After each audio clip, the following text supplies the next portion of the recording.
जय हिंद प्यारे साथियों, कैसे हैं आप सभी दोस्तों। स्वागत है आपको फिर से आपके प्यारे YouTube channel Shahzad study centre में। दोस्तों, आज मैं आप सभी के लिए सब्जेक्टिव प्रश्न लेकर आया हूं दोस्तों, जो फिजिक्स और केमिस्ट्री दोनों से होने वाले हैं दोस्तों। विद्युत धारा से दोस्तों, और केमिस्ट्री में बात किया जाए तो धातु और अधातु यानी कि चैप्टर 3 से आप लोगों को बहुत ज्यादा दोस्तों क्वेश्चन देखने को मिलेंगे दोस्तों, क्योंकि आपके बोर्ड एग्जाम में यही दो चैप्टर से दोस्तों, फिजिक्स के तीसरा चैप्टर और केमिस्ट्री के तीसरा चैप्टर से दोस्तों क्वेश्चन देखने को मिलते हैं, ठीक है ना। फिजिक्स के चौथा चैप्टर और केमिस्ट्री के तीसरा चैप्टर से दोस्तों आप लोगों को बहुत ज्यादा क्वेश्चन देखने को मिलते हैं। तो चलिए दोस्तों, आज हम लोग इसको सॉल्व करते हैं। दोस्तों आइए दोस्तों, सवाल स्टार्ट करने से पहले, देखने से पहले हम आप लोगों को मोटिवेट करना चाहते हैं दोस्तों। चलिए एक शायरी देखते हैं दोस्तों। दोस्तों कहा जाता है कि वक्त लगे दोस्तों, वक्त वक्त लगेगा थोड़ा बहुत पढ़ के, वक्त लगेगा थोड़ा बहुत पढ़ हम खुद को संभाल लेंगे। यानी वक्त लगेगा थोड़ा बहुत पढ़ हम खुद को संभाल लेंगे। निकल चले हैं अपनी मंजिल की तलाश में, कि निकल चले हैं अपनी मंजिल की तलाश में, एक दिन जरूर हम उसको पालेंगे। है ना दोस्तों, किसकी पाने की बात हो रही है दोस्तों? जो बोर्ड एग्जाम में दोस्तों सफलता पाने की बात हो रही है। चलिए दोस्तों, वीडियो को स्टार्ट करते हैं शानदार तरीके से दोस्तों। आशा करते हैं आप लोग पूरा दोस्तों जोशो जुनून के साथ इस वीडियो को दोस्तों देखिएगा, और वीडियो में मजा आएगा दोस्तों तो चैनल को सब्सक्राइब करके वीडियो को ज्यादा से ज्यादा शेयर कर दीजिएगा, है ना दोस्तों। चलिए वीडियो को स्टार्ट करते हैं, आज के सवाल की तरफ चलते हैं। दोस्तों सवाल कह रहा है कि विद्युत आवेश क्या है दोस्तों, आवेश के कितने प्रकार होते हैं, यह सवाल किया गया है दोस्तों। यानी कि विद्युत आवेश क्या है, आवेश के कितने प्रकार होते हैं, इसके बारे में पूछा गया है दोस्तों। आपके बोर्ड एग्जाम में यह सवाल 2 नंबर के पूछे जाते हैं। कितने नंबर के दोस्तों? 2 नंबर के पूछे जाते हैं, है ना। चलिए जानते हैं दोस्तों। दोस्तों जब कोई भी पदार्थ अपने सामान्य व्यवहार से अलग व्यवहार प्रदर्शित करने लग जाए दोस्तों, अर्थात उसके कारण विद्युत क्षेत्र तथा चुंबकीय क्षेत्र में उत्पन्न होने वाला या फिर लगने वाला दोस्तों पदार्थ के इस गुण को दोस्तों क्या कहते हैं दोस्तों? तो विद्युत आवेश कहते हैं। क्या कहते हैं दोस्तों? विद्युत आवेश कहते हैं। फॉर एग्जाम्पल दोस्तों, अगर आप लोग देखे होंगे दोस्तों कि मार्कर होता है, तो मार्कर का काम होता है लिखना, ठीक है ना। अगर वो सटाने लगे एक दूसरे पदार्थ को दोस्तों, तो वह अपना काम क्या सामान्य व्यवहार को छोड़कर दोस्तों अलग व्यवहार उत्पन्न कर रहा है, इसीलिए वह क्या कहलाएगा दोस्तों? तो आवेश कहलाएगा, ठीक है ना। आवेश वही होता है, ठीक है। इलेक्ट्रॉन के स्थानांतरण। चलिए दोस्तों इसके बारे में आगे बढ़ेंगे, आगे पढ़ेंगे, ठीक है ना। दोस्तों आगे है क्या कि विद्युत आवेश मुख्यतः कितने प्रकार के होते हैं भैया? विद्युत आवेश मुख्यतः 2 प्रकार के होते हैं। पहला दोस्तों धन आवेश होते हैं और दूसरा ऋण आवेश होते हैं, ठीक है ना दोस्तों। दोस्तों आवेश का ऐसा मात्रक होता है कूलाम। क्या होता है दोस्तों? कूलाम होता है, जिसको सी से सूचित किया जाता है ना। चलिए दोस्तों आगे बढ़ते हैं दोस्तों, लेकिन आगे बढ़ने से पहले दोस्तों चैनल पे नए हैं तो चैनल को सब्सक्राइब कर लीजिए और बेल आइकन को प्रेस कर लीजिए दोस्तों, क्योंकि आने वाला हर एक वीडियो सबसे पहले आप तक जरूर पहुंचे। चलिए दोस्तों आगे बढ़ने की प्रयास करते हैं। दोस्तों अगला सवाल आपके स्क्रीन पे है भैया। सवाल कह रहा है कि विद्युत धारा क्या है। बहुत ही मस्ट बीबीआई प्रश्न है दोस्तों। कहा जा रहा है कि विद्युत धारा क्या है, इसका समीकरण एवं मात्रक लिखिए। दोस्तों मस्ट वेरी वेरी इंपॉर्टेंट सवाल है दोस्तों आपके बोर्ड एग्जाम के लिए। दोस्तों 2 नंबर का सवाल है दोस्तों। कहा गया है कि विद्युत धारा क्या है, इसका समीकरण एवं मात्रक को लिखें। दोस्तों किसी चालक से आवेश की दर को विद्युत धारा कहते हैं, या फिर दोस्तों हम कह सकते हैं कि आवेशों के सतत प्रवाह के दर को क्या कहते हैं? तो विद्युत धारा कहते हैं दोस्तों। या फिर दोस्तों आवेशों के सतत प्रवाह के दर को क्या कहते हैं? तो विद्युत धारा कहते हैं, ठीक है ना दोस्तों। इसे पराया यानी कि विद्युत धारा को पराया आई से सूचित किया जाता है। किससे सूचित किया जाता है दोस्तों? आई से सूचित किया जाता है।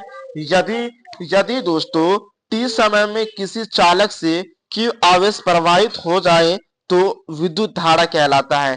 दोस्तों इसका सूत्र होता है I बराबर Q बटे टी, या फिर Q बराबर IT होते हैं, ठीक है ना दोस्तों। आशा करते हैं आप लोगों को समझ में आया होगा। दोस्तों विद्युत धारा का एस आई मात्रक दोस्तों क्या होता है? एम्पियर होता है। क्या होता है दोस्तों? एम्पियर होता है। ठीक है ना दोस्तों, विद्युत धारा का ऐसा मात्रक एम्पियर होता है। दोस्तों मान लीजिए यह तार है, क्या दोस्तों, तार है, और इससे होकर के इलेक्ट्रॉन जा रहा है दोस्तों, लगातार प्रवाह हो रहा है। ठीक है ना दोस्तों, तो यह क्या कहलाएगा दोस्तों, विद्युत धारा कहलाएगा। ठीक है ना दोस्तों, इससे आवेश प्रवाह हो रहा है। ठीक है, इलेक्ट्रॉन प्रवाहित हो रही है। दोस्तों अगर हम पानी फेंक देते हैं तो वह पानी का धारा कहलाता है, अगर दूध फेंक देते हैं तो वह दूध का धारा कहलाता है। लेकिन दोस्तों आवेश अगर बहने लगे दोस्तों, अगर इलेक्ट्रॉन बहने लगे दोस्तों, तो वह क्या कहलाएगा, विद्युत धारा कहलाएगा। ठीक है ना दोस्तों, तो अगर एक इलेक्ट्रॉन फेंक देंगे तो क्या दोस्तों विद्युत धारा कहलाएगा? नहीं दोस्तों, इलेक्ट्रॉन की धारा एक धारा फेंकने से नहीं होता है, यानी कि इलेक्ट्रॉन हमेशा जाते रहे उसको कहते हैं धारा। ठीक है ना दोस्तों, वही विद्युत धारा कहलाता है। चलिए दोस्तों, आशा करते हैं आप लोगों को समझ में आया होगा। आगे देखते हैं दोस्तों अगला सवाल। दोस्तों अगला सवाल आपके स्क्रीन पे है दोस्तों, बहुत ही मस्ट वीवीआई सवाल है दोस्तों। कह रहा है कि विद्युत धारा की प्रबलता की परिभाषा दे।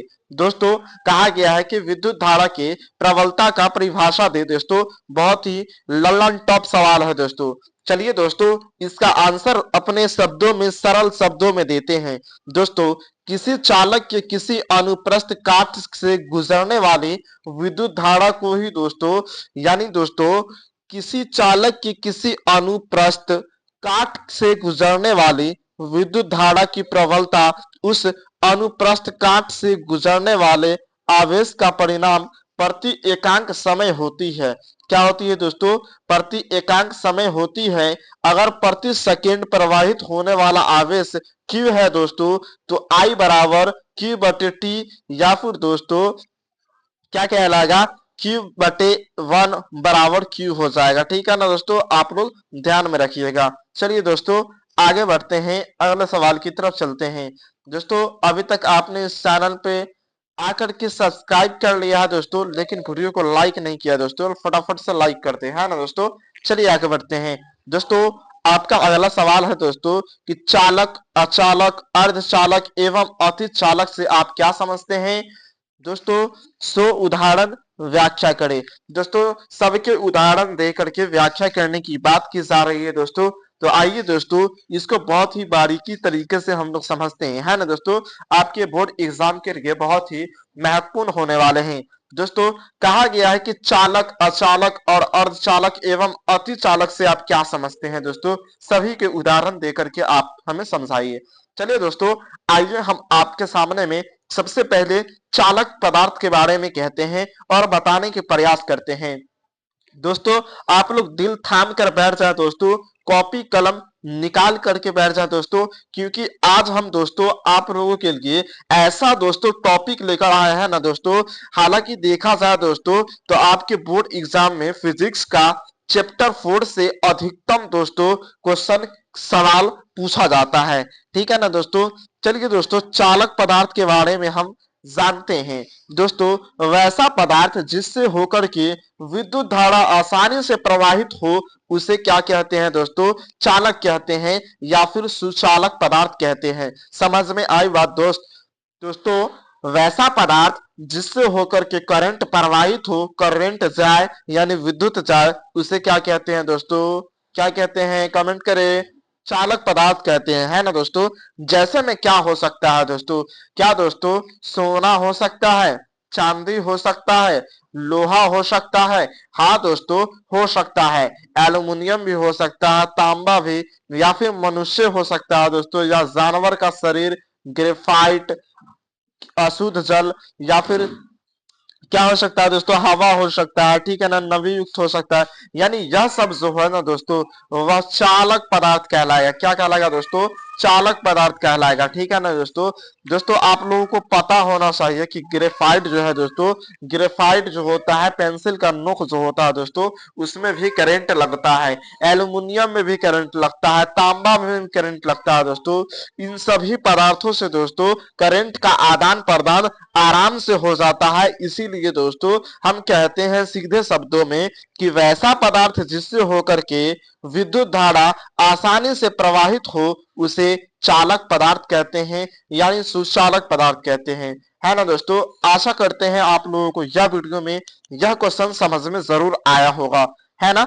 चलिए आइए जानते हैं दोस्तों कि कुचालक पदार्थ किसे कहते हैं। है ना दोस्तों। अगला टॉपिक है दोस्तों, कुचालक पदार्थ किसे कहते हैं। दोस्तों, वैसा पदार्थ जिससे होकर विद्युत धारा को आसानी से प्रवाहित नहीं होता है या फिर नहीं किया जा सकता है, तो उसे अचालक या फिर कुचालक पदार्थ कहते हैं। समझ में आई बात दोस्तों?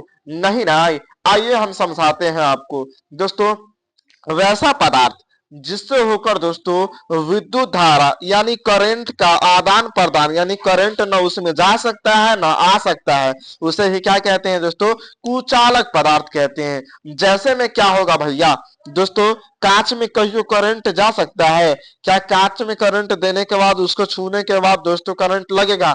नहीं लग सकता है दोस्तों। मोम में भी यानी अगरबत्ती में भी करंट नहीं लग सकता है। न लाह में लग सकता है दोस्तों, न चमड़ा में लग सकता है दोस्तों, न रबर में, न लकड़ी में दोस्तों। लेकिन ध्यान दीजिएगा दोस्तों, सूखा लकड़ी नहीं होना चाहिए, सॉरी दोस्तों, कच्चा लकड़ी नहीं होना चाहिए, नहीं तो यह सुचालक हो जाएगा, ठीक है ना। शुद्ध जल में भी करंट नहीं लगता है दोस्तों, ना रुई में लगता है, ना प्लास्टिक में लगता है ना दोस्तों। आशा करते हैं आप लोगों को वीडियो में समझ में भी आ रहा होगा और मजा भी आ रहा होगा, ठीक है ना। चलिए दोस्तों, आगे बढ़ते हैं और जानते हैं दोस्तों अर्धचालक पदार्थ के बारे में। किसके बारे में भैया? अर्धचालक पदार्थ के बारे में जानते हैं दोस्तों। दोस्तों, आखिर अर्धचालक पदार्थ किसे कहते हैं? बहुत ही अहम प्रश्न है दोस्तों। अपने आप में दोस्तों यह सवाल जो है बहुत इंपॉर्टेंट है, ठीक है ना दोस्तों। अर्धचालक की बात किया जाए तो वैसा पदार्थ दोस्तों जिसकी चालकता चालक और अचालक के बीच का हो, उसे अर्धचालक कहते हैं दोस्तों। वैसा पदार्थ जिसकी चालकता, ठीक है ना दोस्तों, चालक और अचालक यानी करंट हल्का हल्का जाता है दोस्तों, या फिर बीच यानी कि उसके बीच का हो, उसे क्या कहते हैं दोस्तों? तो कहते हैं उसे अर्धचालक, ठीक है ना। थोड़ा थोड़ा करंट प्रवाहित हो, जैसे में जर्मेनियम हो गया दोस्तों, सिलिकॉन हो गया दोस्तों, यह सभी जो हो गया दोस्तों वह अर्धचालक पदार्थ कहलाता है, ठीक है ना दोस्तों। इससे दोस्तों विद्युत आसानी से प्राप्त आर पार नहीं कर सकता है दोस्तों, थोड़ा थोड़ा अल्पतम मात्रा में दोस्तों क्या करता है, विद्युत प्रवेश करता है, ठीक है ना, 9 के बराबर प्रवेश करता है। चलिए दोस्तों, आगे बढ़ते हैं। आशा करते हैं दोस्तों आप लोगों को चालक पदार्थ, अचालक पदार्थ और अर्धचालक पदार्थ के बारे में बहुत बढ़िया तरीके से दोस्तों समझ में आ गया होगा, है ना। चलिए आगे बढ़ते हैं, अगले सवाल की तरफ चलते हैं। आइए दोस्तों, अगले सवाल की तरफ चलते हैं और देखते हैं दोस्तों कि अगला सवाल क्या कह रहा है। दोस्तों, अगला सवाल कह रहा है दोस्तों, विद्युत विभव क्या है एवं इसका एसआई मात्रक लिखें। दोस्तों, बहुत he must very very important question है दोस्तों, जो कि आपके एग्जाम में सीधे से देखने को मिलेंगे दोस्तों। कोई ऐसा साल नहीं दोस्तों जिसमें विभव के बारे में पूछा नहीं, ठीक है ना दोस्तों। विद्युत के विभव के बारे में हर एक साल पूछ देता है दोस्तों, है ना। चलिए आइए समझते हैं इसके बारे में। दोस्तों, आप लोग यूं ही समझ सकते हैं दोस्तों कि इकाई धन आवेश को अनंत से विद्युतीय क्षेत्र तक दोस्तों, विद्युतीय क्षेत्र के किसी बिंदु तक लाने में किया गया कार्य को ही दोस्तों विभव कहते हैं। इसका एसआई मात्रक दोस्तों वोल्ट होता है। भैया समझ में नहीं आया, बाउंस कर किया। आइए ना हम समझाते हैं आपको। दोस्तों, आप लोग समझ लीजिए कि यह विद्युत का घर है। क्या दोस्तों? विद्युत का घर है दोस्तों, और यह अनंत है। क्या दोस्तों? अनंत है दोस्तों। विद्युत का घर यानी समझ लीजिए दोस्तों यह अनंत है, यह मार्केट है। क्या दोस्तों? ये मार्केट है, ठीक है ना दोस्तों, मार्केट है और यह विद्युत का घर है। दोस्तों, मान लीजिए कि विद्युत का मम्मी बोली, क्या बोली? विद्युत का मम्मी बोली कि जाओ बेटा मार्केट से 1 किलो चीनी ले आओ। क्या ले आओ दोस्तों? मार्केट से 1 किलो चीनी लिया। 1 किलो को हम बोलेंगे इकाई धन। क्या बोलेंगे दोस्तों? इकाई धन बोलेंगे। और दोस्तों मार्केट के बोलेंगे अनंत, ठीक है ना दोस्तों। यानी कि दोस्तों 1 किलो चीनी को बाजार से लाने में दोस्तों 1 किलो चीनी को, किसको दोस्तों? 1 किलो चीनी को दोस्तों बाजार से लाने में किया गया कार्य को ही क्या कहते हैं? तो विभव कहते हैं दोस्तों। ऐसा नहीं बोल दीजिएगा दोस्तों, हम तो बस समझाने के लिए आपको बताए थे दोस्तों कि विद्युत को दोस्तों एक बिंदु से दूसरे बिंदु तक लाने में किया गया कार्य को ही क्या कहते हैं दोस्तों? फटाफट से कहिए दोस्तों। यानी इकाई धन आवेश को दोस्तों अनंत से किसी विद्युतीय क्षेत्र तक दोस्तों लाने में किया गया कार्य को ही विभव कहते हैं। समझ में आया बात दोस्तों। और विभव का एसआई मात्रक होता है दोस्तों वोल्ट होता है। क्या होता है दोस्तों? वोल्ट होता है ना दोस्तों। आया ना समझ में दोस्तों? फटाफट से कमेंट करके हमें जरूर बताएं दोस्तों। विभव का एसआई मात्रक होता है, क्या होता है दोस्तों? एसआई मात्रक वोल्ट होता है, जिसको भी से भी सूचित हम लोग करते हैं। ठीक है ना दोस्तों। आइए विभव का सूत्र जानते हैं दोस्तों। विभव का सूत्र होता है कार्य बटे आवेश। क्या होता है दोस्तों? कार्य बटे आवेश होता है, या फिर ऐसे भी कहते हैं दोस्तों विभव का एसआई मात्रक बराबर कार्य का एसआई मात्रक बटे में आवेश का एसआई मात्रक। ठीक है ना दोस्तों। कार्य का एसआई मात्रक बटे में आवेश का एसआई मात्रक। ठीक है। विभव बराबर हम आपको बताएं दोस्तों कि जूल बटे में कूलाम बराबर में दोस्तों वोल्ट होगा। ठीक है ना। वोल्ट विभव जो है वह वोल्ट का एसआई मात्रक है। विभव का एसआई मात्रक वोल्ट है। ठीक है ना दोस्तों। चलिए आइए दोस्तों अगले सवाल की तरफ चलते हैं और देखते हैं अगला सवाल क्या है दोस्तों। अगला सवाल भी बहुत ही इंपॉर्टेंट है अपने बोर्ड एग्जाम के लिए, है ना दोस्तों। कह रहा है दोस्तों कि एमीटर और वोल्ट मीटर को विद्युत परिपथ में, क्या है दोस्तों? एमीटर और वोल्ट मीटर को दोस्तों विद्युत परिपथ में क्रमशः श्रेणी क्रम में और पार्श्व क्रम में क्यों जोड़ा जाता है? दोस्तों बहुत ही महत्वपूर्ण सवाल है दोस्तों। एमीटर को श्रेणी क्रम में जोड़ा जाता है और वोल्ट मीटर को किस में जोड़ा जाता है दोस्तों? तो पार्श्व में जोड़ा जाता है। ठीक है ना दोस्तों। लेकिन कहा गया है दोस्तों, बहुत दिमाग लगाकर सवाल किया गया है कि एमीटर और वोल्ट मीटर को विद्युत परिपथ में दोस्तों क्रमशः श्रेणी क्रम और पार्श्व क्रम में क्यों जोड़ा जाता है ना दोस्तों। हमें दिमाग लगाने की बात यह है कि पार्श्व क्रम में किसको जोड़ा जाता है और श्रेणी क्रम में किसको जोड़ा जाता है। हमने अभी बताया दोस्तों आप लोगों को कि एमीटर को श्रेणी क्रम में जोड़ते हैं और वोल्ट मीटर को पार्श्व में जोड़ते हैं। ठीक है ना। आइए जानते हैं इसको क्यों जोड़ते हैं श्रेणी क्रम में और पार्श्व क्रम में। दोस्तों आपको बता दें कि एमीटर को विद्युत परिपथ में दोस्तों श्रेणी क्रम में जोड़ा जाता है, क्योंकि दोस्तों परिपथ की कुल धारा इससे होकर गुजरती है। यानी जितना परिपथ का धारा होता है ना दोस्तों, सभी किससे होकर गुजरता है दोस्तों? फटाफट से कमेंट करके बता दोस्तों। तो विद्युत परिपथ से होकर के गुजरता है। ठीक है ना दोस्तों। और एमीटर को दोस्तों प्रतिरोध, एमीटर का प्रतिरोध दोस्तों काफी कम होता है। प्रतिरोध कहने का मतलब रेसिस्टेंस होता है। क्या होता है दोस्तों? रेसिस्टेंस होता है दोस्तों, वह काफी ज्यादा कम होता है दोस्तों। अतः परिपथ में दोस्तों विद्युत धारा का परिमाण नहीं बदलता है दोस्तों। आप लोगों से पूछा जाएगा दोस्तों कि किसमें विद्युत धारा का परिमाण नहीं बदलता है दोस्तों, तो आप लोगों का आंसर होना चाहिए दोस्तों परिपथ में विद्युत धारा का परिमाण नहीं बदलता है। वही दोस्तों वोल्ट मीटर को परिपथ में समांतर क्रम में जोड़ा जाता है। किसमें जोड़ा जाता है दोस्तों? समांतर क्रम में, यानी कि पार्श्व क्रम में जोड़ा जाता है दोस्तों, क्योंकि परिपथ के दो बिंदुओं की वोल्टता दोस्तों को बताता है। यानी कि दोस्तों इस श्रेणी क्रम में दोस्तों वोल्ट मीटर को परिपथ में समांतर क्रम में जोड़ा जाता है। किसमें जोड़ा जाता है दोस्तों? समांतर क्रम में जोड़ा जाता है, क्योंकि दोस्तों परिपथ दो बिंदुओं को वोल्टता को बताता है ना। समझ में आया दोस्तों बात। चलिए आगे बढ़ते हैं दोस्तों। यह बात चमकिंग की न चमकिंग दोस्तों हमें कमेंट करके बताएं आप लोग। दोस्तों अगला सवाल आपके स्क्रीन पे है दोस्तों। अगला सवाल कह रहा है दोस्तों ओम के नियम को लिखे दोस्तों। Very very most important question है दोस्तों आपके क्लास 10 के बोर्ड एग्जाम के लिए दोस्तों। यह सवाल बहुत ही अहम रखता है ना दोस्तों। आइए दोस्तों हम लोग जानते हैं कि ओम के नियम क्या है। ओम के नियम को लिखने के लिए आखिर बार बार आपके एग्जाम में पूछा जाता है, तो इसके पीछे कुछ रीजन तो जरूर होगा भैया, है ना। चलिए इसको जानते हैं दोस्तों। विद्युत धारा और विभवांतर के बीच संबंध बताने वाले नियम को ओम का नियम कहा जाता है। एक शब्दों में समझिए, एक लाइनों में समझिए दोस्तों कि विद्युत धारा और विभवांतर के बीच संबंध बतलाने वाले नियम को ओम का नियम कहा जाता है दोस्तों। समझ में आई दोस्तों। इस नियम के अनुसार दोस्तों अचर ताप पर किसी चालक के प्रवाहित होने वाले धारा चालक के सिरों के विभवांतर का सीधा समानुपाती होता है। क्या होता है दोस्तों? सीधा समानुपाती होता है ना दोस्तों।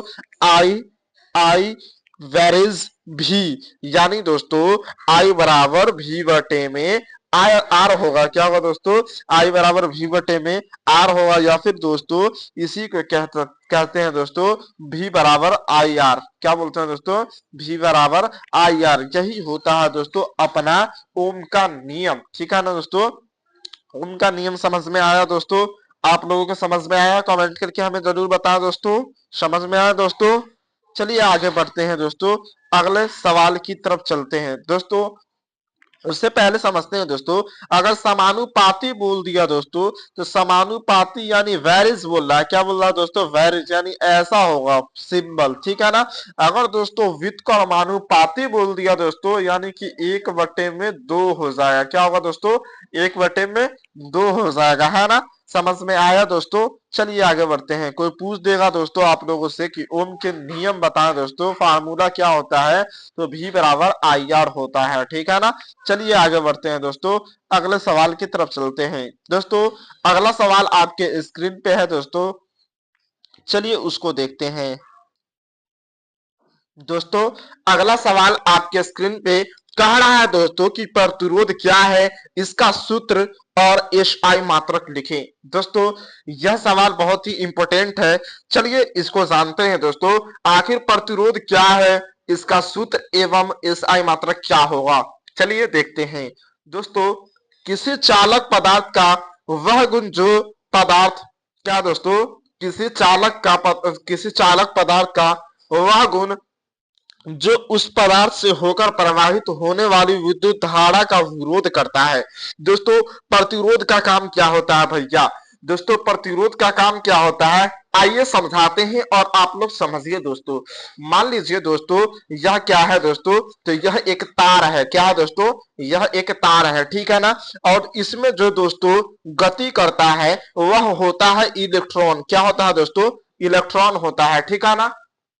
अब दोस्तों जब वोल्टेज धकियाता है, किसको धकियाता है दोस्तों? वोल्टेज जो है धकियाता है इलेक्ट्रॉनमा को, तो इलेक्ट्रॉनमा को रोकता है आगे से कौन दोस्तों? प्रतिरोध। प्रतिरोध कहता है कि हम तुमको आगे जाने नहीं देंगे, किसको कहता है? इलेक्ट्रॉन को। अब वोल्टेज कहता है कि हम तुमको आगे बढ़ाएंगे, चाहे तू जैसे बढ़ो, यानी कि बीच में बेचारा पिसाल रहता है कौन? इलेक्ट्रॉन। दोस्तों आप लोगों को पता है कि 2 चक्की पिसती है तो फायदा किसका होता है दोस्तों? तो गेहूं को फायदा होता है। ठीक है ना? क्योंकि गेहूं दोस्तों बेचारा क्या करता है, पिसा जाता है, हम लोगों को फायदा हो जाता है। ठीक है ना? यानी कि 2 आदमी के झगड़ा होता है दोस्तों, तो फायदा तीसरा का होता है। यहाँ पर दोस्तों वोल्टेज झगड़ा कर रहा है, यानी कि वोल्टेज इलेक्ट्रॉनमा को धक्का दे रहा है, धकिया रहा है। आगे से प्रतिरोध क्या कर रहा है? रोक रहा है। प्रतिरोध रोक रहा है। ठीक है ना? रेसिस्टेंस दोस्तों, यानी किसी चालक पदार्थ का, ठीक है ना दोस्तों, यह तार है, यह चालक पदार्थ है। क्या दोस्तों? तार है जो चालक पदार्थ है, तो इसका वह गुण दोस्तों जो पदार्थ से होकर प्रवाहित होने वाली विद्युत धारा को प्रतिरोध करता है, यानी कि इलेक्ट्रॉन जा रहा है दोस्तों, तो उसको रोकने का कार्य कौन करता है दोस्तों? प्रतिरोध करता है। कौन करता है? प्रतिरोध करता है दोस्तों। वह तो प्रतिरोध कहलाएगा ही दोस्तों। ठीक है ना? इसका ऐसा ही मात्रक होता है दोस्तों, क्या होता है? तो ओम होता है। क्या होता है दोस्तों? ओम होता है। यानी कि प्रतिरोध का ऐसा मात्रक क्या होगा भैया? फटाफट से कमेंट करके बताएं हमें, प्रतिरोध का ऐसा मात्रक क्या होगा दोस्तों? प्रतिरोध का ऐसा मात्रक ओम होगा। क्या होगा दोस्तों? ओम होगा। इसका फॉर्मूला होता है भैया, यानी प्रतिरोध बराबर, यानी आर बराबर भी बटे आई होता है। क्या होता है दोस्तों? आर बराबर भी बटे आई होता है। ठीक है ना दोस्तों? ज्यादा प्रतिरोध होता है किसमें दोस्तों? मोटा तार में होता है। किसमें दोस्तों? मोटा तार में। दोस्तों पतला तार में कम प्रतिरोध होता है। ठीक है? ये बात आप लोग ध्यान में रखिएगा। चलिए आगे बढ़ते हैं दोस्तों, अगले सवाल की तरफ चलते हैं दोस्तों। अगला सवाल आपके स्क्रीन पे कह रहा है दोस्तों कि प्रतिरोध की उत्पत्ति का कारण क्या है। दोस्तों प्रतिरोध की उत्पत्ति का कारण क्या है, यह सवाल किया गया है दोस्तों। आइए जानते हैं ना दोस्तों जब किसी पर क्या दोस्तों जब किसी चालक पदार्थ का वह गुण क्या दोस्तों जब किसी चालक पदार्थ का दोस्तों वह गुण जो उस पदार्थ से होकर प्रवाहित होने वाली विद्युत धारा का विरोध करता है, क्या करता है दोस्तों, विरोध करता है। यानी कि इलेक्ट्रॉन सोचता है क्या थी कि हम भागेंगे आगे, वोल्टेज धकियाता है किसको, वोल्टेज इलेक्ट्रॉन को कहता है भाग तू आगे जो, लेकिन प्रतिरोध क्या कहता है कि हम इलेक्ट्रॉन के आगे बढ़ने नहीं देंगे, क्या करेंगे, हम रोक कर रखेंगे, ठीक है ना। तो ई रोकता है, कौन रोकता है, प्रतिरोध रोकता है, ठीक है ना। अर्थात दोस्तों आवेशित कणों के बीच टक्कर, क्या दोस्तों, टक्कर झगड़ा, ठीक है ना, टक्कर के कारण दोस्तों क्या होता है, रुकावट उत्पन्न होता है, क्या होता है दोस्तों, टक्कर के कारण रुकावट उत्पन्न होता है दोस्तों, जिसके कारण क्या करता है दोस्तों, आगे बढ़ने नहीं देता है। कौन नहीं देता है बढ़ने दोस्तों, तो प्रतिरोध नहीं बढ़ने देता है, ठीक है ना दोस्तों। आप लोगों को पता होना चाहिए दोस्तों कि कहा जाता है ना दोस्तों कि जब भी दो लोगों में झगड़ा होता है दोस्तों, क्या कि जब भी दो लोगों में दोस्तों झगड़ा होता है तो फायदा तीसरा को ही होता है, ठीक है ना। जब दो चक्की दोस्तों जब दो चक्की पीसती है दोस्तों, तब बीच में बेचारा गेहूं बर्बाद हो जाता है, क्या हो जाता है दोस्तों, बीच में बेचारा गेहूं बर्बाद हो जाता है। आप लोगों को पता होना चाहिए दोस्तों, देखते होंगे गांव समाज में दोस्तों कि सब आपस में झगड़ा करते हैं, लेकिन सबका झगड़ा करने का तरीका क्या होता है दोस्तों, अलग अलग होता है, ठीक है ना दोस्तों। सबका झगड़ा करने का तरीका क्या होता है दोस्तों, अलग अलग होता है दोस्तों। कोई आदमी फैट से झगड़ा करता है दोस्तों, कोई बाले नोचने लगता है, ठीक है ना दोस्तों, कोई ईंटा चलाने लगता है, कोई पत्थर चलाने लगता है। यानी कि दोस्तों सबका झगड़ा करने का तरीका क्या होता है, अलग अलग होता है दोस्तों। उसी तरह से दोस्तों जब वोल्टेज इलेक्ट्रॉनमा को धकियाता है, क्या दोस्तों, ये वोल्टेजवा जो है वह इलेक्ट्रॉनमा को क्या करता है, धकियाता है दोस्तों, ठीक है ना दोस्तों। जब इलेक्ट्रॉन जो है वोल्टेज जो है दोस्तों वह इलेक्ट्रॉनमा को धकियाता है दोस्तों, तो प्रतिरोधवा क्या कहता है, उधर से आ नहीं दम, हम तुमको आगे बढ़ने ही नहीं देंगे। यानी प्रतिरोध क्या करता है, हम तुमको बढ़ने नहीं देंगे, जिसके कारण क्या होता है दोस्तों, झगड़ा हो जाता है, ठीक है ना। प्रतिरोध का मुख्य कारण क्या होता है, मुख्य कारण तो उसको रोकना होता है, ठीक है। आशा करते हैं दोस्तों आप लोगों को समझ में आया होगा दोस्तों। तो फटाफट से दोस्तों अपने एक दोस्तों के साथ शेयर कर दीजिए इस सेशन को दोस्तों, क्योंकि दोस्तों बहुत मेहनत कर रहे हैं हम आपके लिए दोस्तों, क्योंकि आप लोग एग्जाम में बहुत अच्छा कर सके, है ना। चलिए आगे बढ़ते हैं दोस्तों। अगला सवाल आपके स्क्रीन पे दिख रहा होगा दोस्तों, कह रहा है कि किसी चालक तार, क्या दोस्तों, किसी चालक तार पर प्रतिरोध किन किन बातों पर निर्भर करता है दोस्तों, यह सवाल किया गया है। यानी किसी चालक तार पर दोस्तों, किसी चालक तार का प्रतिरोध दोस्तों किन किन बातों पर दोस्तों निर्भर करता है, आइए जानते हैं ना दोस्तों। किसी चालक का प्रतिरोध जो होता है ना दोस्तों, वह निम्नलिखित बातों पर निर्भर करता है, ठीक है ना। कई कारण हो सकती है दोस्तों जिसके कारण वह निर्भर करता है दोस्तों, आइए जानते हैं। पहला कारण होता है दोस्तों चालक की लंबाई पर भी निर्भर करता है दोस्तों, चालक की लंबाई पर भी चालक तार का प्रतिरोध दोस्तों वह निर्भर करता है, ठीक है ना। यानी कि दोस्तों बात समझ में आई कि चालक के तार पर दोस्तों वह निर्भर करता है, कौन करता है, तो चालक के तार का प्रतिरोध दोस्तों निर्भर करता है, ठीक है ना दोस्तों। चालक तार के अनुप्रस्थ काट के क्षेत्रफल पर भी यह निर्भर करता है, चालक के तार के प्रकृति पर भी निर्भर करता है। बात किया जाए दोस्तों तो चालक के तार क्या दोस्तों, चालक के ताप पर भी निर्भर करता है। ताप मतलब समझते ही होंगे दोस्तों। दोस्तों अगर हम क्या करते हैं दोस्तों, अगर हम इस दोस्तों विद्युत के तार से दोस्तों अगर तांबा का तार दे दिए दोस्तों, तो वह क्या करेगा दोस्तों, इस पर भी निर्भर करेगा। अगर लोहा का रहेगा दोस्तों तो इसमें कम निर्भर करेगा, ठीक है ना, कम करंट जाएगा, ठीक है। चलिए आगे बढ़ते हैं दोस्तों।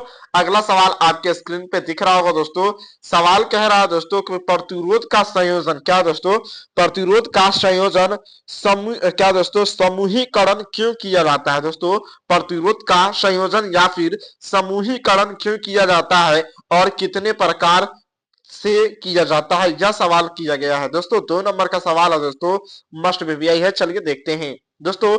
प्रतिरोध क्या सॉरी दोस्तों, परिपथ में दोस्तों प्रतिरोध का मान बढ़ाने या घटाने के लिए दोस्तों जब दो या दो से अधिक प्रतिरोध दोस्तों एक साथ जोड़ दिया जाता है, क्या किया जाता है दोस्तों, समझिएगा भैया, शुरू से समझिएगा, आप लोगों को समझ में आएगा दोस्तों। परिपथ में प्रतिरोध का मान बढ़ाने के लिए, किसके मान बढ़ाने के लिए दोस्तों, परिपथ में, यानी कि मान लीजिए यह तार है, क्या है दोस्तों, तार है, ठीक है ना, और इसमें इलेक्ट्रॉन प्रवाहित हो रही है, ठीक है। और इसमें दोस्तों प्रतिरोध का मान बढ़ाने के लिए दोस्तों या फिर घटाने के लिए क्या करना होगा, दो या दो से अधिक प्रतिरोध को एक साथ जोड़ देते हैं दोस्तों, तो इसको तो इसे दोस्तों इसे ही प्रतिरोध का संयोजन कहा जाता है। क्या कहा जाता है दोस्तों, प्रतिरोध का संयोजन कहा जाता है, ठीक है ना। चलिए आगे बढ़ते हैं दोस्तों। दोस्तों प्रतिरोध का संयोजन दोस्तों दो प्रकार के होते हैं। प्रतिरोध का संयोजन या समूहीकरण दोस्तों दो प्रकार के होते हैं। पहला दोस्तों श्रेणी क्रम संयोजन और दूसरा होता है समांतर क्रम संयोजन, ठीक है ना दोस्तों। पहला श्रेणी क्रम संयोजन और दूसरा समांतर क्रम संयोजन। दोस्तों आगे आता है क्वेश्चन दोस्तों, आपके स्क्रीन पर देखने को मिल रहा होगा दोस्तों कि श्रेणी क्रम संयोजन क्या होता है। दोस्तों श्रेणी क्रम संयोजन क्या होता है इसके बारे में दोस्तों पूछा गया है। आइए ना जवाब देते हैं दोस्तों जोरदार तरीके से, शानदार तरीके से।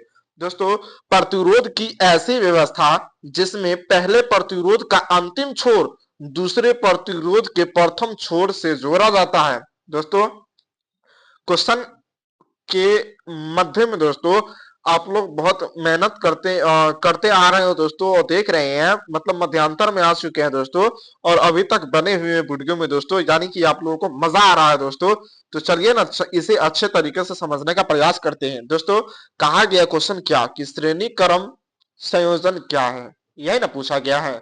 दोस्तों प्रतिरोध की ऐसी व्यवस्था, क्या दोस्तों, प्रतिरोध की ऐसी व्यवस्था यानी रेसिस्टेंस की ऐसी व्यवस्था जिसमें पहले प्रतिरोध का अंतिम छोर, क्या दोस्तों, जिसमें पहले प्रतिरोध, ठीक है ना, पहले रेसिस्टेंस का अंतिम छोर, ठीक है दोस्तों, और दूसरे प्रतिरोध के प्रथम छोर से क्या किया जाता है, तो जोड़ा जोड़ा हो दोस्तों, तथा दूसरे प्रतिरोध का अंतिम छोर से तीसरे प्रतिरोध के प्रथम छोर से जोड़ा जाए तो दोस्तों इस समूह को क्या कहते हैं, श्रेणी क्रम समूह कहा जाता है, ठीक है ना।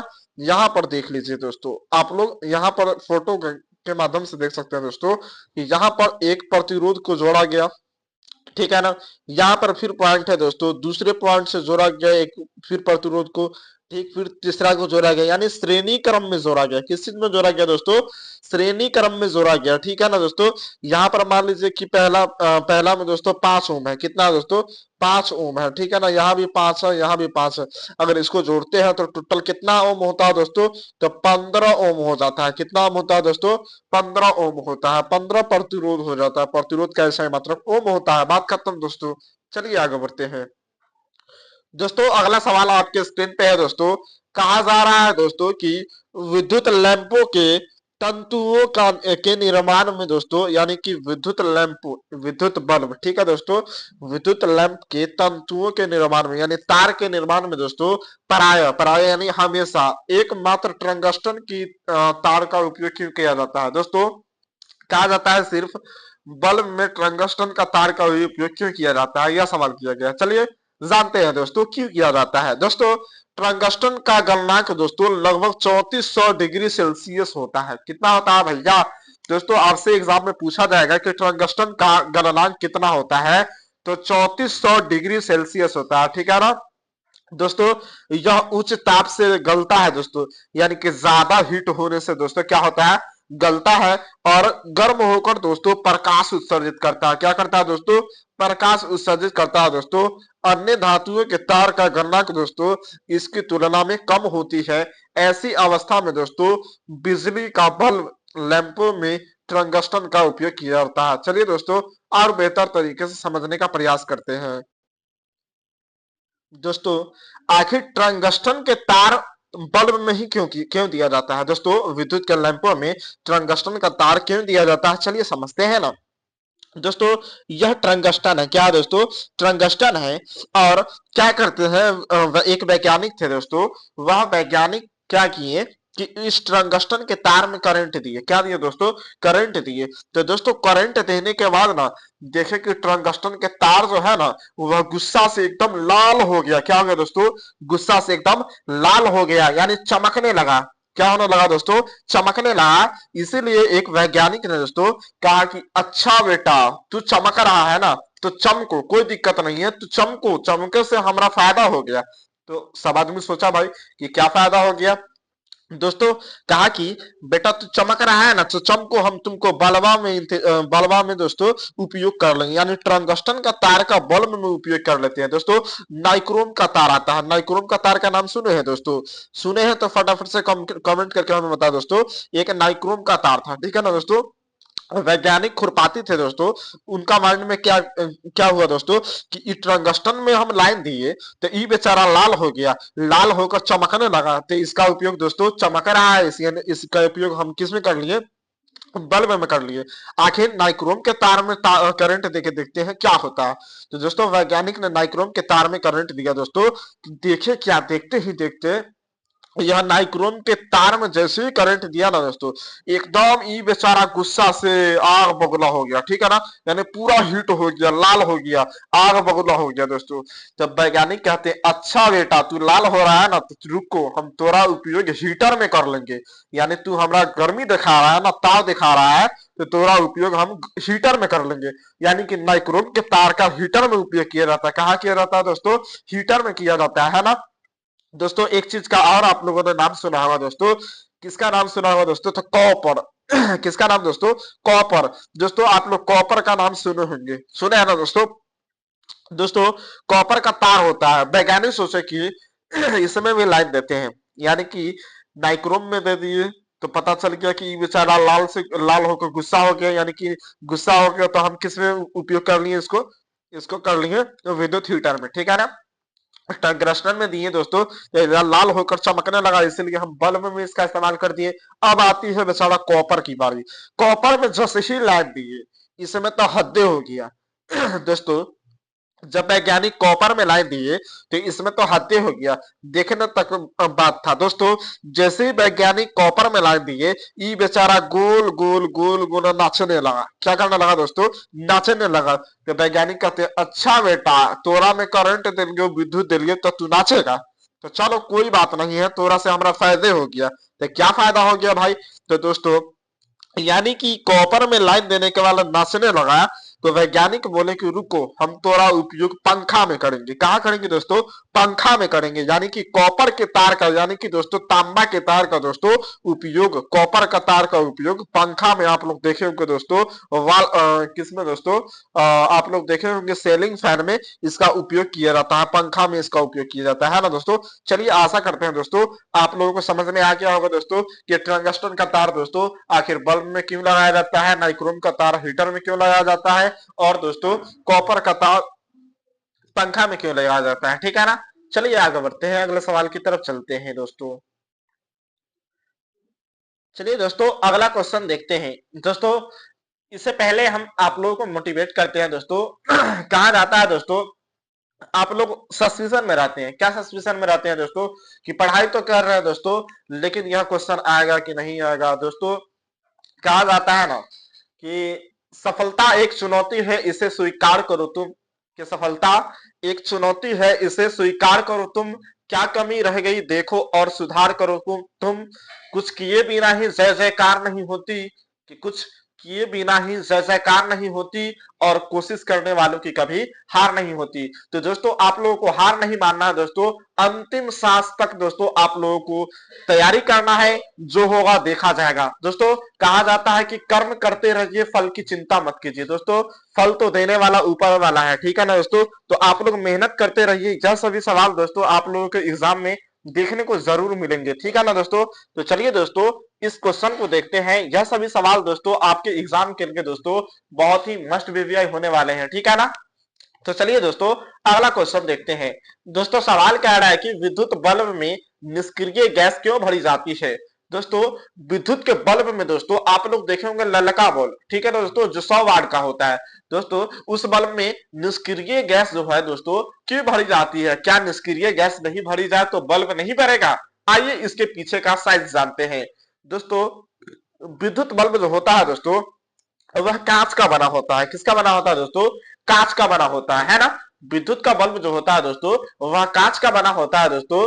इसके अंदर दोस्तों टंगस्टन का तार बना होता है दोस्तों, यानी इसके अंदर टंगस्टन का तार का बना तंतु यानी कि फिलामेंट होता है दोस्तों। अभी अभी हमने बताया दोस्तों कि एक वैज्ञानिक थे, क्या थे दोस्तों, एक वैज्ञानिक थे, और टंगस्टन के तार में दोस्तों जैसे ही करंट दिए ना, वैसे क्या हो गया, टंगस्टन में जो है वह लाल हो गया, चमकने लगा, गुस्सा से दोस्तों पूरा लाल हो गया और चमकने लगा।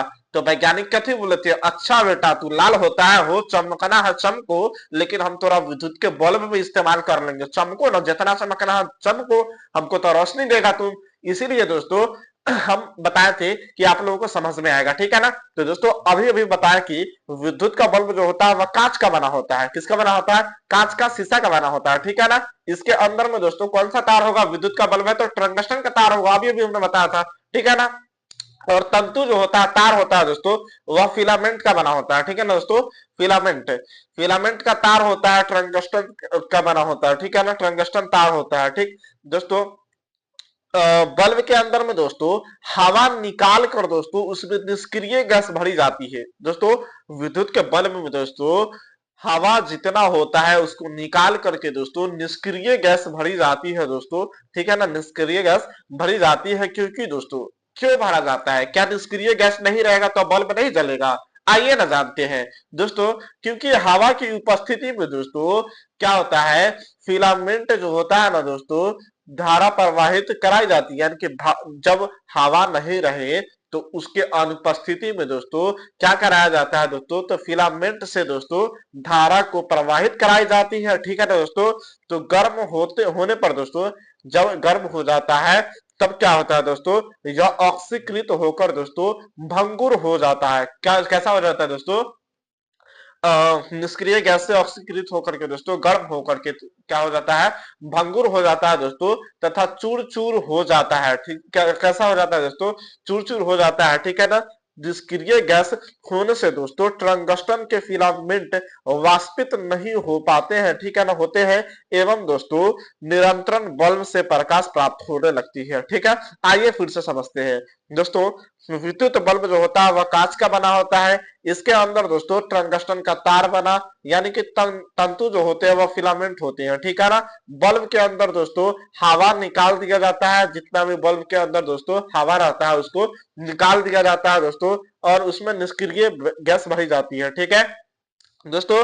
क्यों भरी जाती है आइए जानते हैं। क्योंकि दोस्तों इसी हवा के उपस्थिति में दोस्तों फिलामेंट से धारा प्रवाहित कराए जाए तो दोस्तों गर्म होने पर दोस्तों यह ऑक्सीकृत होकर के भंगुर हो जाएगा तथा दोस्तों टूट जाएगा, ठीक है ना दोस्तों। अगर दोस्तों ऑक्सीजन उसमें रहे, ठीक है ना, और दोस्तों बल्ब में करंट दे दिया जाए दोस्तों तो वह टूट जाएगा, बल्ब जो है दोस्तों वह टूट जाएगा, भंगुर हो जाएगा। अगर ऑक्सीजन निकाल करके निष्क्रिय गैस भरी जाए दोस्तों, उसमें निष्क्रिय गैस भरी जाए दोस्तों, तो वह टंगस्टन के फिलामेंट से वाष्पित नहीं हो सकता है, यानी कि उसमें अगर निष्क्रिय गैस रहेगा दोस्तों तो निष्क्रिय गैस होने से दोस्तों टंगस्टन के फिलामेंट वाष्पित नहीं होंगे दोस्तों, वाष्प नहीं करेंगे दोस्तों, ठीक है ना, नहीं होते हैं, एवं दोस्तों निरंतरण बल्ब से प्रकाश सतत होने लगता है, यानी कि हमेशा के लिए दोस्तों बल्ब जलने लगता है, ठीक है। चलिए दोस्तों आगे बढ़ते हैं, अगले सवाल की तरफ चलते हैं, है ना दोस्तों। अगला सवाल देखते हैं दोस्तों क्या है।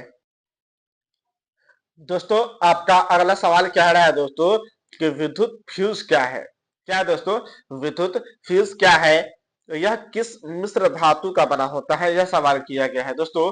विद्युत फ्यूज क्या है, यह किस मिश्र धातु का बना होता है, इसके बारे में पूछा गया है। चलिए दोस्तों जानते हैं दोस्तों। यह एक सुरक्षा युक्त है दोस्तों। विद्युत फ्यूज जो है वह एक क्या है दोस्तों, सुरक्षा युक्ति है, ठीक है ना, जो दोस्तों अधिभारण अथवा दोस्तों लघुपथ के कारण उत्पन्न उच्च विद्युत धारा को बहने पर दोस्तों यह गल जाता है दोस्तों। अगर दोस्तों किसी भी चीज में दोस्तों ज्यादा करंट देते थे, किस में देते, किसी चीज में ज्यादा करंट देते तो फ्यूज लगा हुआ रहेगा दोस्तों तो गल जाएगा, क्या हो जाता है दोस्तों, गल जाता है दोस्तों, तथा सुरक्षा प्रदान करता है, क्या हो जाता है दोस्तों, तथा सुरक्षा प्रदान करता है दोस्तों। अगर किसी भी चीज में दोस्तों ज्यादा करंट दे देंगे दोस्तों और उसमें फ्यूज लगा हुआ है तो फ्यूजवा गल जाएगा, फ्यूज गल जाएगा दोस्तों तो उस पर करंटे नहीं रहेगा, जिसके कारण हमारा ना बल्ब फ्यूज होगा ना कुछ फ्यूज होगा। और दोस्तों डायरेक्टली लाइट दे देते हैं, अगर 20 वोल्ट का है कुछ सामान हमारा, अगर 40 वोल्ट चला जाता है करंट तो वह मशीन जल जाएगा। अगर दोस्तों उसमें हम फ्यूज देते हैं दोस्तों, तो फ्यूज गल जाएगा दोस्तों, तो हमारा सिर्फ फ्यूज नुकसान होगा, ठीक है ना। और दोस्तों हमारा सामान सुरक्षित रहेगा, ठीक है।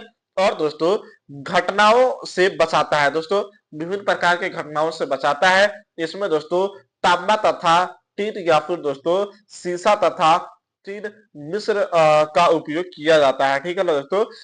किसमें दोस्तों, तो फ्यूज में दोस्तों तांबा, टीन, शीशा, टीन मिश्र धातु का उपयोग किया जाता है, जिसका गलनांक दोस्तों बहुत कम होता है। क्या होता है दोस्तों, जिसका गलनांक जो होता है वह बहुत कम होता है। आशा करते हैं समझ में आप लोगों को आया होगा। चलिए आगे बढ़ते हैं दोस्तों, अगला सवाल देखते हैं। दोस्तों अगला सवाल कह रहा है कि दो भौतिक गुणों के आधार पर दोस्तों धातु और अधातु में अंतर लिखे। दोस्तों दो भौतिक गुणों के आधार पर धातु और अधातु में अंतर लिखने को कह रहा है, ठीक है ना। चलिए जानते हैं और लिखते हैं। दोस्तों पहले धातु के बारे में जानेंगे दोस्तों, चलिए जानते हैं। दोस्तों धातुओं के तार खींचे जाते हैं। क्या दोस्तों, धातुओं के तार खींचे जाते हैं, अर्थात ये तन्य होती है। क्या होती है दोस्तों, तन्य होती है।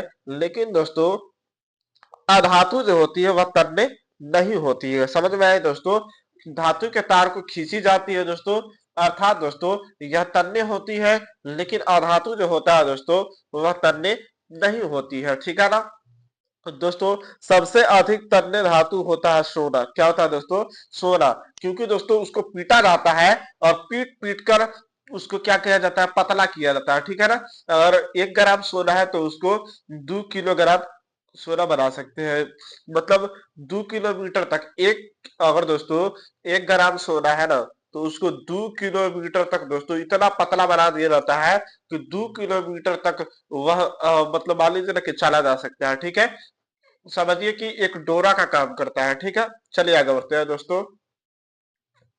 दोस्तों दूसरा पॉइंट में धातु को पीटकर दोस्तों पत्थर बनाए जाते हैं दोस्तों, यानी कि लोहा को पीटा जाए दोस्तों तो वह क्या बन जाता है दोस्तों, पत्थर बन जाता है दोस्तों।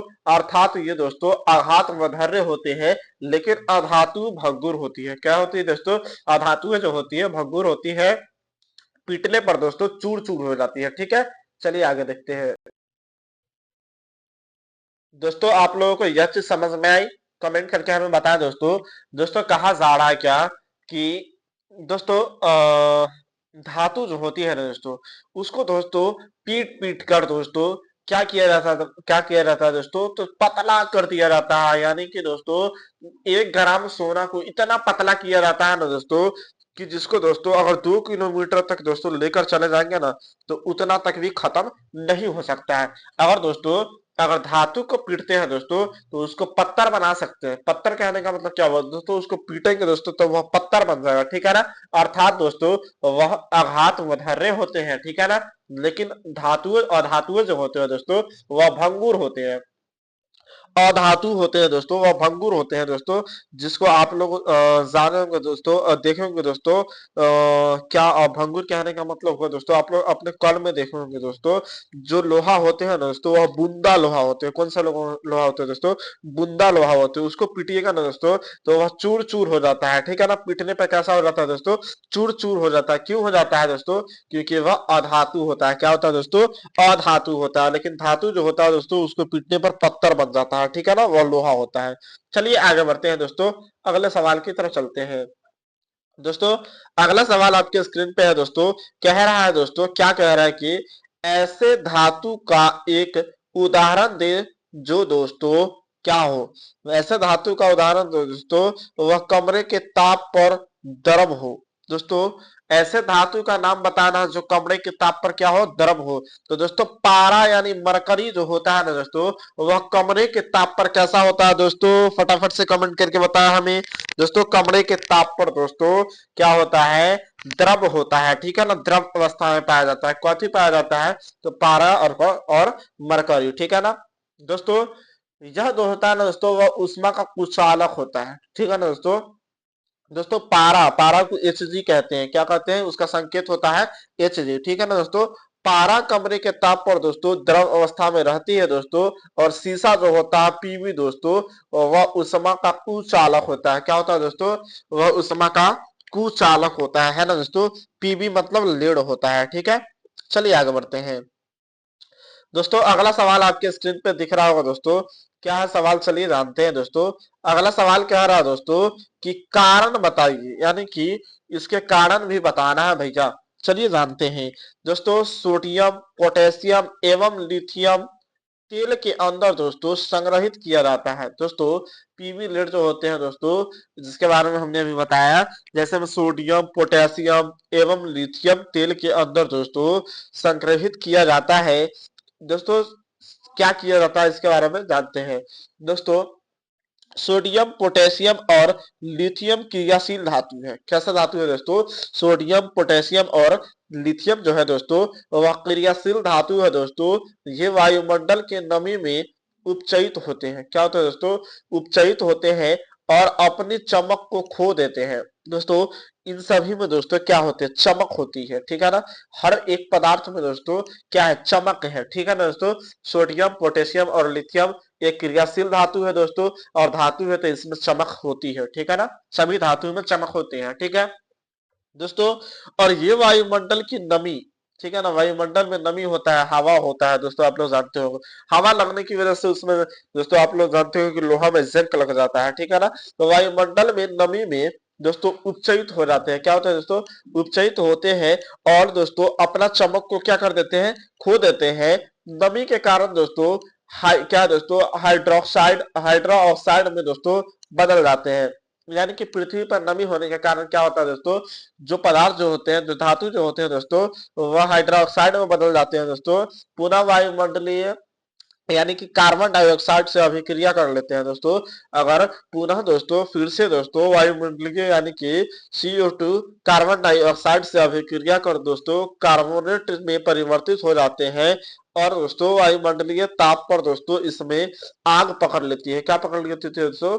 आग पकड़ लेती है। इसी कारण से दोस्तों इन्हें तेल में डुबो करके रखा जाता है, ठीक है ना दोस्तों। आप लोगों को पता होना चाहिए दोस्तों कि क्या बोलते हैं दोस्तों, पोटेशियम को, लिथियम को, सोडियम को हमेशा किसके अंदर डालकर रखा जाता है दोस्तों? तो तेल के अंदर रखा जाता है, ठीक है ना। और इसको चाकू से आराम से काट सकते हैं, ठीक है ना। जैसे ही दोस्तों यह ऑक्सीजन से अभिक्रिया करेगा दोस्तों, तो क्या हो जाएगा दोस्तों? यह क्या हो जाएगा दोस्तों? आप लोग फटाफट से कमेंट में बताओ दोस्तों। क्या बताया हम आपको कि सोडियम, पोटेशियम और लिथियम दोस्तों क्रियाशील धातु है, और ये दोस्तों इसमें नमी में दोस्तों क्या होता है? ये वायुमंडल के नमी में उपचयित हो जाते हैं, ठीक है ना। और दोस्तों अपनी चमक को क्या कर देते हैं? खो देते हैं। नमी के कारण दोस्तों पृथ्वी पर नमी के कारण हाइड्रोक्साइड में बदल जाते हैं, ठीक है ना। यह सोडियम, पोटेशियम, लिथियम जो है दोस्तों वह हाइड्रोक्साइड में बदल जाते हैं, ठीक है ना। अब पुनः दोस्तों वायुमंडलीय यानी कि कार्बन डाइऑक्साइड से अभिक्रिया कर लेते हैं और क्या बनाते हैं? कार्बोनेट में परिवर्तित हो जाते हैं, ठीक है ना। वायुमंडलीय ताप पर दोस्तों इसमें आग पकड़ लेती है, ठीक है ना। वायु में जैसी आएगा दोस्तों उसमें क्या पकड़ लेता है? आग पकड़ लेता है। इसी कारण से दोस्तों इसको तेल में डुबोकर रखा जाता है, ठीक है। चलिए आगे बढ़ते हैं दोस्तों। आप लोगों को समझ में आ गया दोस्तों कि सोडियम का क्यों पानी में सोडियम का क्यों दोस्तों केरोसिन तेल में डुबोकर रखा जाता है, ठीक है दोस्तों। अगला सवाल आपके स्क्रीन पे है दोस्तों। कह रहा है दोस्तों कि एल्यूमिनियम, क्या है दोस्तों? एल्यूमिनियम क्या दोस्तों? अत्यंत क्या है दोस्तों? अत्यंत सॉरी दोस्तों, एल्यूमिनियम अत्यंत क्रियाशील धातु है। क्या दोस्तों? एल्यूमिनियम जो है दोस्तों वह अत्यंत क्रियाशील धातु है। फिर भी दोस्तों इसको उपयोग खाने वाला बर्तन बनाने में क्यों किया जाता है? दोस्तों एल्युमिनियम जो है दोस्तों अत्यंत क्रियाशील धातु है, ठीक है ना दोस्तों। क्या है? अत्यंत क्रियाशील, बहुत क्रियाशील धातु है दोस्तों। फिर भी दोस्तों इसको इसका उपयोग जो होता है दोस्तों वह खाने बनाने वाला बर्तन में क्यों किया जाता है? यह सवाल किया गया है, ठीक है ना दोस्तों। चलिए जानते हैं दोस्तों। एल्युमिनियम क्रियाशील धातु है। आप लोगों को पता होना चाहिए दोस्तों कि एल्युमिनियम जो है वह क्रियाशील धातु है, लेकिन दोस्तों यह उष्मा और विद्युत का अच्छा चालक भी है दोस्तों। मानते हैं, हम मानते हैं कि एल्युमिनियम क्रियाशील धातु है, लेकिन दोस्तों उष्मा और विद्युत का अच्छा चालक भी है ये, ठीक है ना।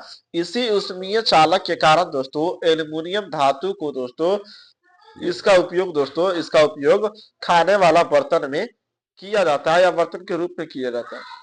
चलिए दोस्तों आगे बढ़ते हैं। दोस्तों अगला सवाल आपके स्क्रीन पे है, कह रहा है दोस्तों कि संक्षारण क्या है। दोस्तों संक्षारण क्या है, संक्षारण होने के शर्त और संक्षारण से बचाव के उपाय को लिखिए। दोस्तों बहुत ही हैवी सवाल है दोस्तों, आइए जानते हैं। दोस्तों संक्षारण क्या है इसके बारे में पूछा गया है। तो यह एक ऐसी रासायनिक अभिक्रिया है, क्या दोस्तों, यह एक ऐसी रासायनिक अभिक्रिया है जिसमें धातु निमी युक्त, क्या दोस्तों, नमी युक्त, यह एक ऐसी रासायनिक अभिक्रिया है दोस्तों जिसमें क्रियाशील धातु जो है वह नमी युक्त वायु से होकर दोस्तों, वायु से अभिक्रिया कर अवांछनीय पदार्थों का निर्माण करते हैं। कैसे पदार्थ का निर्माण करते हैं दोस्तों, अवांछनीय पदार्थों का निर्माण करते हैं। दोस्तों इसके शर्त भी है, यानी कि संक्षारण होने के शर्त भी है दोस्तों। पहला वायु की उपस्थिति, दूसरा जल की उपस्थिति और तीसरा धातु की क्रियाशील होना। यह तीनों होगा दोस्तों तभी संक्षारण होगा, ठीक है ना, अन्यथा नहीं होगा। चलिए आगे बढ़ते हैं दोस्तों, अगले सवाल की तरफ चलते हैं। दोस्तों अगला सवाल आपके स्क्रीन पे है दोस्तों, कह रहा है कि लोहे को जंग से बचाने के लिए तरीके बताइए। दोस्तों लोहे को जंग से बचाने के लिए तरीका बताइए दोस्तों, आइए जानते हैं ना। दोस्तों यस्त लेपन, यस्त लेपन जो है ना दोस्तों, वह लोहे से बचाने का सबसे बेहतर उपाय है। चलिए दोस्तों यस्त लेपन के बारे में जानते हैं। दोस्तों यह एक प्रकार की ऐसी क्रिया है जिसमें दोस्तों क्रियाशील धातु पर दोस्तों ज्यादा क्रियाशील धातु को परत चढ़ाए जाते हैं। दोस्तों यानी कि लोहा पर दोस्तों अगर हम कलई कर देते हैं, रंग देते हैं दोस्तों, ज्यादा क्रियाशील धातु को परत से चढ़ाया जाए दोस्तों, तो क्या हो जाएगा दोस्तों, लोहा में जंग लगने से बच सकता है। लोहा पर अगर पेंट करके रख दे दोस्तों तो लोहा में जंग नहीं लग सकता है। जैसे में दोस्तों लोहे के ऊपर जिंक का परत चढ़ाना दोस्तों, अगर चढ़ाने से दोस्तों लोहे के ऊपर जिंक का परत चढ़ाने से लोहा में कभी जंग नहीं लग सकता है, या फिर पेंट चढ़ाने से लोहा में कभी जंग नहीं लग सकता है। समझ में आया दोस्तों, लोहे पर या तो जिंक का परत चढ़ा दीजिए दोस्तों, जंग उसमें नहीं लगेगा, या फिर पेंट चढ़ा दीजिए, उसमें जंग नहीं लगेगा। चलिए आगे बढ़ते हैं दोस्तों, अगले सवाल की तरफ चलते हैं। दोस्तों लास्ट सवाल आपके स्क्रीन पे है दोस्तों, कह रहा है दोस्तों सवाल की एकवा रजिया, क्या दोस्तों, एकवा रजिया क्या है। बहुत ही मस्ट बीबीआई सवाल है दोस्तों। कहा जा रहा है कि एकवा रजिया क्या है, इससे आप क्या समझते हैं। दोस्तों एकवा रजिया को अम्ल राज भी कहा जाता है। क्या कहा जाता है दोस्तों, अम्ल राज भी कहा जाता है, ठीक है ना। एकवा रजिया को दोस्तों अम्ल राज भी कहा जाता है दोस्तों। यह रॉयल जल का लैटिन शब्द है। एकवा रजिया जो है दोस्तों वह रॉयल जल का लैटिन शब्द है, जिसमें दोस्तों सांद्र सांद्र अम्ल जो होते हैं HCl, उसका 3 और दोस्तों एन, क्या दोस्तों HNO3 का 3 अनुपात 1, यानी कि इसका 1 और HCl का 3 के अनुपात में मिलते हैं दोस्तों। एकवा रजिया का 3, ठीक है ना, 3 और NHC क्या दोस्तों HNO3 का 1 अनुपात लिया जाता है, ठीक है ना। इसके मिश्रण को दोस्तों एकवा रजिया कहते हैं। इसे दोस्तों इसे भवकता हुआ द्रव भी कहते हैं। क्या कहते हैं दोस्तों, भवकता हुआ द्रव भी कहते हैं।